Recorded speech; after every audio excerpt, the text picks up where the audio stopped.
Another contemporary economic myth is that we're running out of resources. This fear that we'll use up the Earth's natural resources has been with us pretty much since the Industrial Revolution. Since the beginning of industrialization, people have feared that as firms used up the Earth's resources that we would eventually run out of them. And this fear continues today. However, this is largely a myth. In fact, we're not running out of resources. What we're doing over time is learning to use resources more efficiently and finding substitutes for resources as they do begin to deplete. For example, consider the story of copper. In the early 1960s, telephone use in the United States was expanding enormously. At the time, the only way to carry the data for telephones was over copper wire. And so as telephone use began to expand to new parts of the United States, the demand for copper began to rise.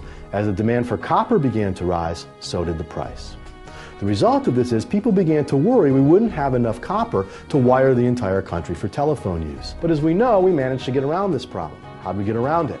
Well, two things happened. First, as the price of copper went up, copper producers found new sources of copper that were previously too expensive to explore. More important, we saw the development of substitutes like fiber optic cable, which is made out of sand. Now we carry our voice and data through fiber optic cable rather than copper, conserving on the use of copper and providing us with more of the services that copper was delivering. Another example is oil.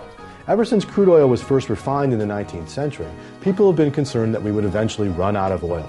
This became even more of a concern in the 20th century with the development of the automobile and the increasing demand for oil that came from that.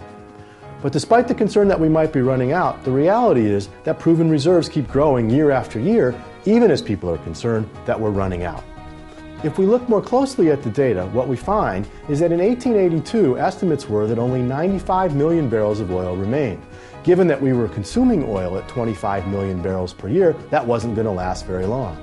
But by 1919, oil was still with us, and Scientific American reported only 20 years of oil left.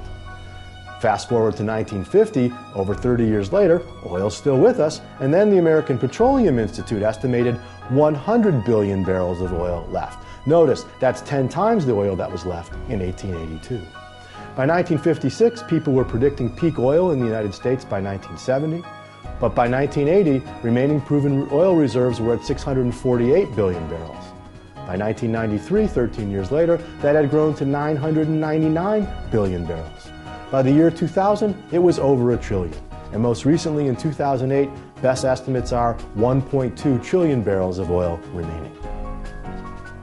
When we put all this together, what we discover is that we're not really running out of oil. In fact, as oil prices rise, what oil producers do is to begin to look for new sources of oil. The reason why those proven reserves keep rising is because as the price goes up, it becomes profitable to search for oil in places that was previously too expensive. So as a result, we end up finding oil that we didn't know existed before the price began to rise. You can think about prices the following way. Prices are an incentive wrapped in knowledge. And so when the price of oil or copper rises, it does two things.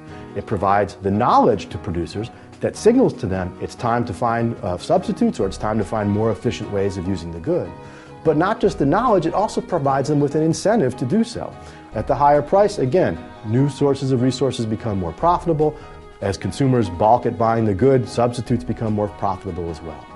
So if we're really concerned about running out of resources, the answer is not to restrict our use of those resources, but to give the price system and competition in the market economy the maximum play possible to create competitive prices that provide producers with the knowledge and the incentive they need to economize and to find substitutes as resources begin to get more scarce.